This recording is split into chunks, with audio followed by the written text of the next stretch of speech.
Hello partner party, आप कैसे हैं? यस, माय नेम सत्ता संजय, नोन एज मैथ वाला इन इंडिया पावर सत्ता। आज के इस लेक्चर में हम लोग डिटर्मिनेंट्स के पार्ट 2 लेकर आ गए हैं। किस पार्ट के बारे में बात करेंगे? ये आपका पार्ट 2 है। इससे पहले पार्ट 1 में हम आपको बता चुके हैं सारणी क्या होते हैं, सारणी को संकेत कैसे करना है, सारणी का जोड़ क्या होते हैं, सारणी का घटाव क्या होते हैं, सारणी का मल्टीप्लिकेशन गुणा क्या होते हैं। इन सारी चीज़ें के बेसिक के बारे में हम लोग बात कर चुके हैं। अब जो हम लोग बात करने वाले हैं सारणी के गुण के बारे में पढ़ेंगे, प्रॉपर्टीज ऑफ डिटर्मिनेंट्स। सारणी के गुण के बारे में बात कर रहे हैं। तो सारणी के गुण क्या होता है? Properties of determinants. सारणी के गुण के बारे में हम लोग जब पढ़ेंगे तो बहुत सारे गुण, करीबन 7-8 गुण पढ़ेंगे। और इस गुण का मतलब क्या होगा? हर डिटर्मिनेंट्स में या तो रो को 2 गो को 0 बनाएंगे या कॉलम को 2 गो को क्या बना देंगे? 0। 2 गो 0 बनाने से क्या होगा? हम लोग क्वेश्चन को बहुत जल्दी में क्या कर पाएंगे? सॉल्व कर पाएंगे। चाहे वह वर्ग आव्यूह हो, चाहे किसी प्रकार का आव्यूह हो, चाहे कोई भी कोटि का आव्यूह हो, मैट्रिक्स हो, हम लोग उसका डिटर्मिनेंट्स का प्रॉपर्टीज के आधार पर हम लोग सॉल्व कर सकते हैं। ये हर कोटि के लिए, लेकिन हम लोग इस लेवल पर जो पढ़ेंगे 3 कोटि के आव्यूह के बारे में बात करेंगे, इसी पर लिमिट रखेंगे और इससे संबंधित जितना सारे सारणी के गुण होते हैं उसके बारे में पढ़ेंगे। आपको फर्स्ट नंबर गुण को नोट कर लेना है। पंक्तियों को स्तंभों में एवं स्तंभों को पंक्तियों में बदलने से सारणी के मान में कोई परिवर्तन नहीं होता। इसको आप नोट कर लीजिए। ये आपका डिटर्मिनेंट्स का पहला गुण है। इसका कहने का मतलब क्या हुआ, इसके बारे में हम लोग बात कर लीजिए। जैसे कि मान लीजिए E1 है, E2 है, E आपका A3 है, EB1 है, EB2 है, EB3 है, EC1 है, EC2 है, EC3 है। ये आपका एक डिटर्मिनेंट्स में याद रखिएगा। ये आपका रो नंबर फर्स्ट है या ये आपका कॉलम नंबर फर्स्ट है। रो को आप कॉलम में सजा दीजिए और कॉलम को आप रो में सजा दीजिए। डिटर्मिनेंट के वैल्यू में थोड़ा भी परिवर्तन नहीं होगा। ये आपका रो है, इस रो को आप कॉलम में सजा दीजिए। ये रो है तो A1 हो जाएगा, A2 हो जाएगा, A3 हो जाएगा।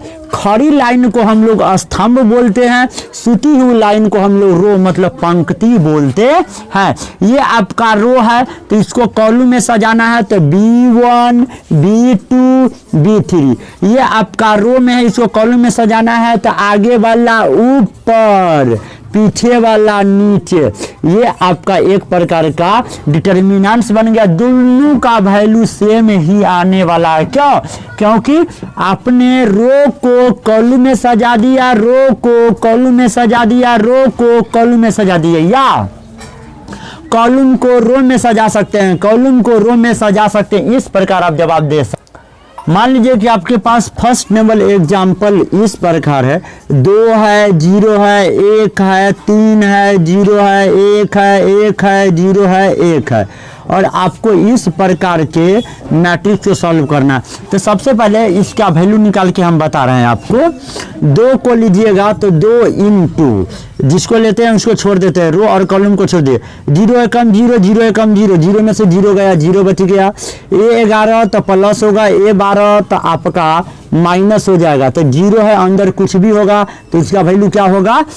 उसका वैल्यू क्या होगा? 0 से गुना करने के बाद 0 होगा। उसके बाद प्लस आपको 1 लेना, इसको लीजिएगा, इसको लीजिए, खत्म। 3 0 ये 0, 0 0 ये 0, मतलब 0 आने वाला है। क्या आने वाला है? 0। 2 में 0 से गुना करिएगा, 0 माइनस 0 या प्लस 0, मतलब ले देखे आपका क्या हो जाएगा? 0। अगर जो इश्यू को आप रो को कॉलम में सजा देते हैं, कॉलम को आप रो में सजा देते तो इसका आंसर किस प्रकार हो जाता है? जैसे देखिए 2 0 1 आपका रो है तो इसको आराम से कॉलम में सजा दीजिए।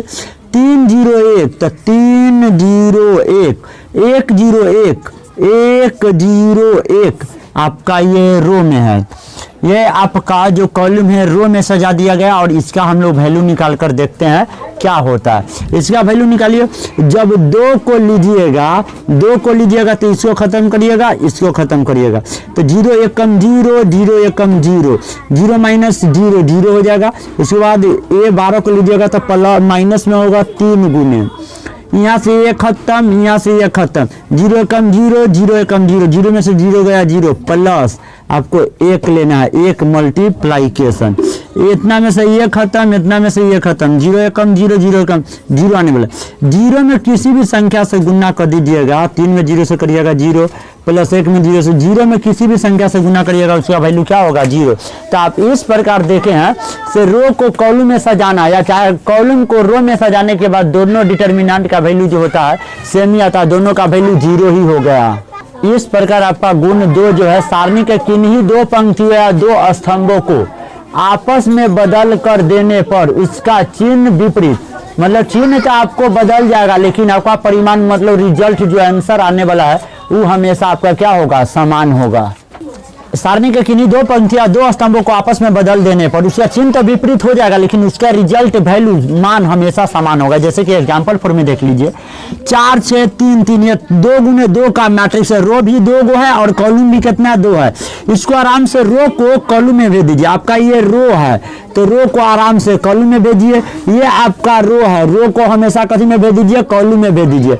आराम से इसका वैल्यू निकालिए, वैल्यू निकालने के बाद दोनों का वैल्यू आपका सेम ही होगा, सिर्फ चिन्ह उल्टा हो जाएगा। क्या करते हैं वैल्यू निकालते समय, आराम से तिरछा गुना कर देते हैं और बीच में माइनस, 4 गुने 3, 4 गुने 3 माइनस 3 गुने 6, 4 2 जा 12 माइनस 3 6 जा 18, 18 में से 4 गया 16, बड़ी संख्या कौन है 18 का चिन्ह माइनस, तो माइनस आपका आ गया माइनस 6।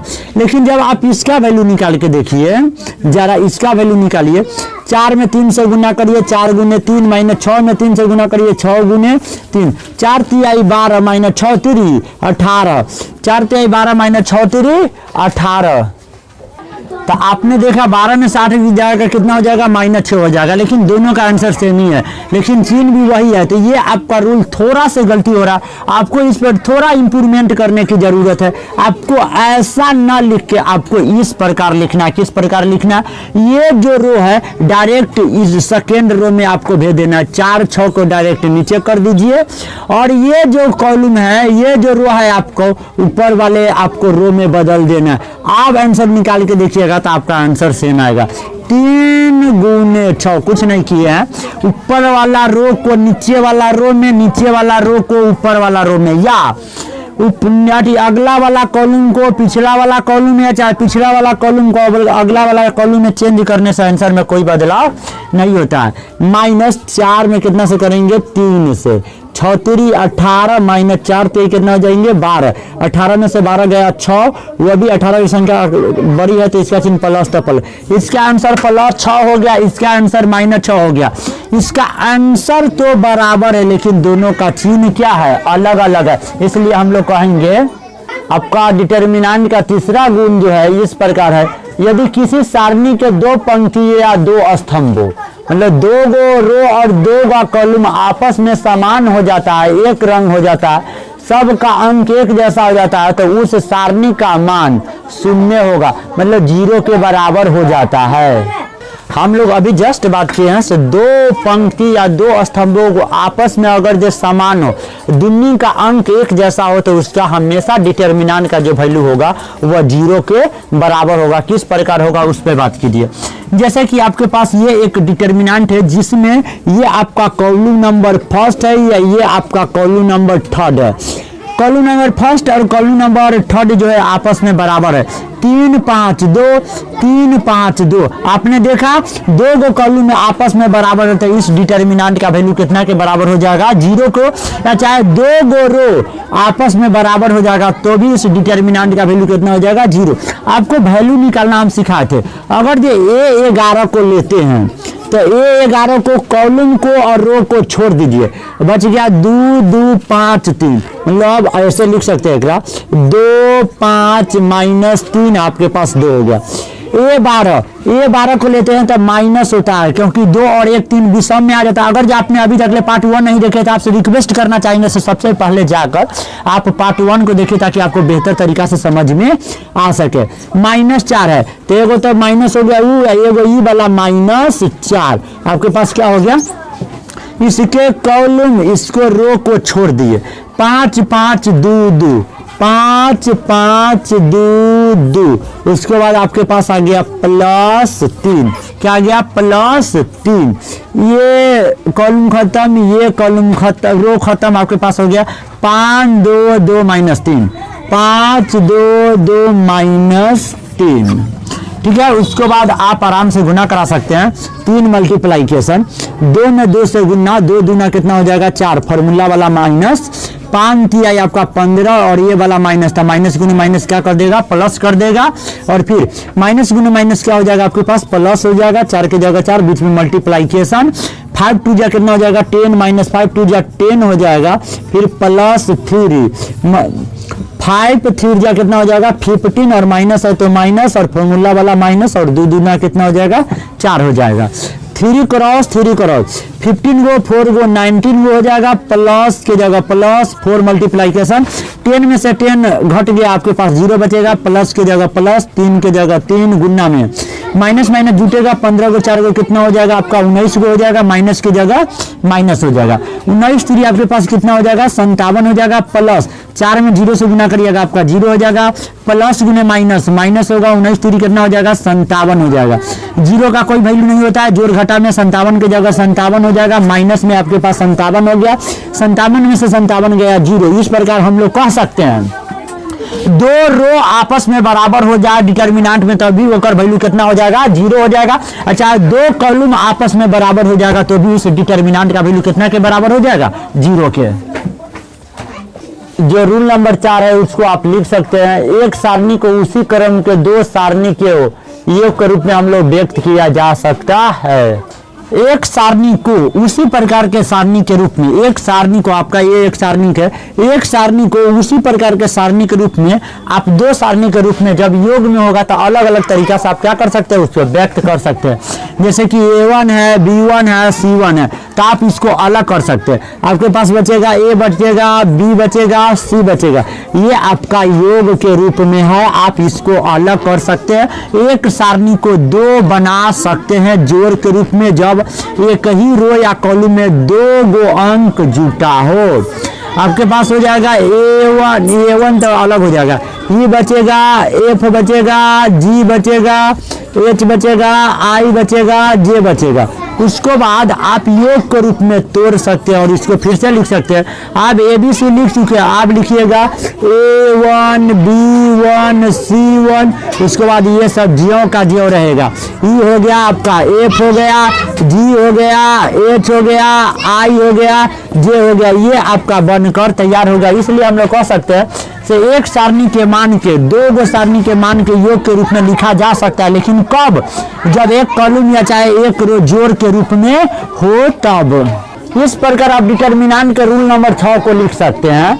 यदि एक पंक्ति या स्तंभ के प्रत्येक अवयव को किसी एक गुणांक से गुना किया जाए तो नए सारणी का मान उसी गुणांक से गुणित सारणी के मान के समान हो जाता है, बराबर हो जाता है। स्तंभों के प्रत्येक अवयव को किसी एक गुणांक से गुना किया जाए तो गुणित सारणी का जो मान होता है वो जो पीछे वाला सारणी होता है उसके मान के क्या हो जाता है, बराबर हो जाता है। जैसे आपके पास ये आपका एक डिटर्मिनेंट्स है और इस डिटर्मिनेंट्स में हम m से गुना करेंगे, या तो आप एक कॉलम में गुना कर सकते हैं या चाहे एक रो में गुना कर सकते हैं। ये बाहर होगा या अंदर होगा, लेकिन सब के आंसर आपस में क्या हो जाएगा, बराबर हो जाएगा। जैसे कि हम रो में गुना करके आपको दिखा रहे हैं, अभी रो में गुना कीजिए, रो नंबर फर्स्ट में MA1 MB1 और MC1 ये जो का जो आपको एक ही रो में गुना करना है, A2 B2 C2 ये आ जाएगा A3 B3 C3। इस प्रकार आपने देखा से ये आपका गुणित है, गुना किया हुआ वैल्यू है, जबकि ये आपके पुराने वाला ही सारणिक है, लेकिन दोनों का आंसर आपस में बराबर होता है। हम लोग बाद में एग्जाम्पल लेंगे। अब हम लोग बात करेंगे किसी सारणी के डायरेक्ट को रो पूरा के पूरा 0 हो, अच्छा डायरेक्ट होकर कॉलम कोई भी कॉलम डायरेक्ट पूरा के पूरा 0 हो तो उस सारणी का वैल्यू हमेशा 0 होगा। मतलब इस डिटर्मिनेंट का जो मान हो जाएगा वो आपका 0 के बराबर हो जाएगा। ऐसा क्यों होता है ऐसे समझिए, क्योंकि जीरो लीजिएगा, जीरो में कट कुट के आएगा फिर भी जीरो हो जाएगा। फिर A12 लीजिएगा, -0 लीजिएगा, फिर जीरो में किसी भी संख्या का गुना करिएगा फिर जीरो हो जाएगा। फिर A13 मतलब प्लस में लीजिएगा, फिर बाकी जो बच जाएगा उससे गुना करके फिर जीरो से गुना कराइएगा, लास्ट में सब के सब जीरो आने वाला। इसलिए हम लोग कह सकते हैं किसी सारणिक में अगर जो पूरा के पूरा कॉलम मतलब 3 कॉलम में से एक कॉलम पूरा के पूरा जीरो हो, चाहे दूसरा चाहे तीसरा, चाहे पूरा के पूरा रो आपका क्या हो जीरो हो, तो उसका आंसर उस सारणी का आंसर हमेशा जीरो के बराबर होता है। उसके बारे में आपने समझ गए होइएगा।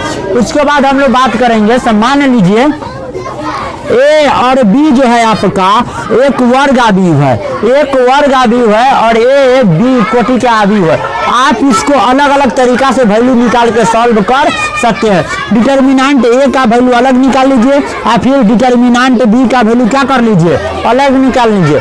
अलग निकालने के बाद क्या होगा, मतलब एक साथ गुना के रूप में है ना, आप उसका वैल्यू निकालिए, फिर अलग अलग करके दोनों डिटर्मिनेंट का अलग अलग वैल्यू निकालिए, तो हमेशा आंसर होकर क्या होगा, बराबर होगा। जैसे कि एग्जांपल में समझिए, मान लीजिए कि 3 है, 2 है, 0 है, 1 है, आप इसका वैल्यू निकालना चाहते हैं, इस डिटर्मिनेंट डायरेक्ट तीसरा गुना कर दीजिए, डायरेक्ट 3 0 3 है कम 3 0 0 ये 3 0 में से 3 गया कितना हो जाएगा 3, या चाहे ए का वैल्यू रखिए तो ए का वैल्यू तो हो ही नहीं सकता क्योंकि इसका वैल्यू फिर अलग होगा, फिर बी का वैल्यू अलग होगा। तो आप जो ए और बी का जो वैल्यू निकलेगा वह आपका इसी 3 के बराबर हो जाएगा। तो इसके लिए आपको ए का वैल्यू लेना पड़ेगा, ये मान लीजिए ए का वैल्यू, फिर बी का वैल्यू लेना पड़ेगा। इस प्रकार आप सारी गुण के बारे में अध्ययन कर लिए हैं। ऑल द वेरी बेस्ट, मिलते हैं नेक्स्ट क्लास में। जय हिंद, जय भारत। ये पार्ट 3 देखना ना भूले क्योंकि उसमें बहुत ज्यादा इंपॉर्टेंट क्वेश्चन आने वाला है और 5 नंबर में जो क्वेश्चन पूछा जाता है उसके बारे में बात